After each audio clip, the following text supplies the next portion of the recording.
For me, every season you start over, right? Last year was last year. It was a good run for us. Didn't end the way we wanted it to end, but it was a good run for the 2023 Texans. Now, for me, it's a clean slate. We start over 2024. Now, who are we going to be, right? And we have a lot of great matchups versus a lot of great teams this year, and I'm excited to first off build our team again the proper way, of guys who are just looking to compete, guys who have that relentless mindset, guys who want to go out, play for each other, guys who want to hunt, guys who want to play with relentless effort and finish. Like, that's what I'm looking to build as we start this offseason.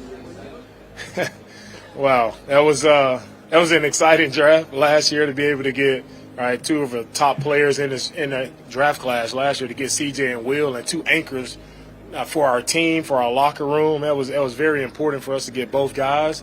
How do we follow that up this year?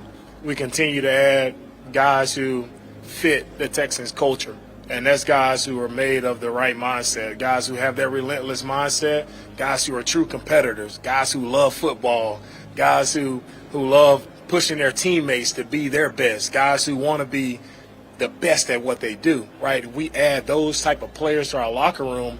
That's how we follow up a great draft last year.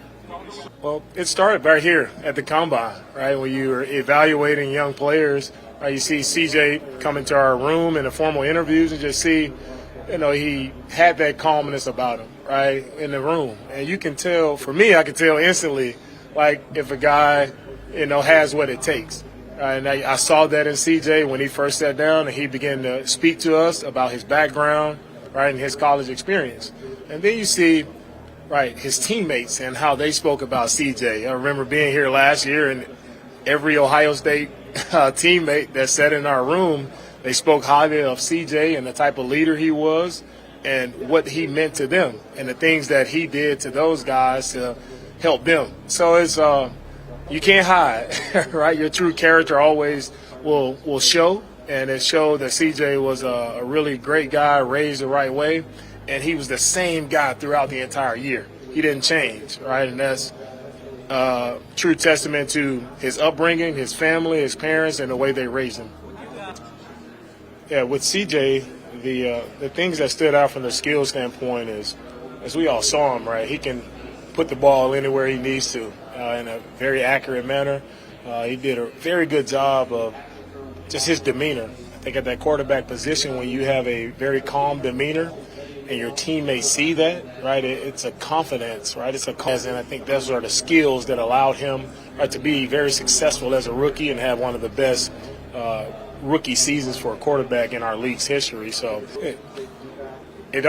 when we talk about his growth, I think it starts with the coaches that you surround him with. So we surrounded him with some young coaches, young talented coaches, and Bobby Slowick, Gerard Johnson, also veteran coaches, and Bill Lazor and Shane Day, who's no longer with us, but we just surrounded him with the right guys in the coaching position, but also in his room, right, having Case Keenum there, a veteran quarterback who's done it at a high level for a long time. So making sure that we have that balance around CJ. So if there's any questions, any things that he may ask or things that he can lean on guys who've been there, done that, seen that before, right? There was not a guy around him that he couldn't ask, he couldn't rely on, who can give him the answers and can share with them their experiences of how they've seen other quarterbacks, right, succeed in this league.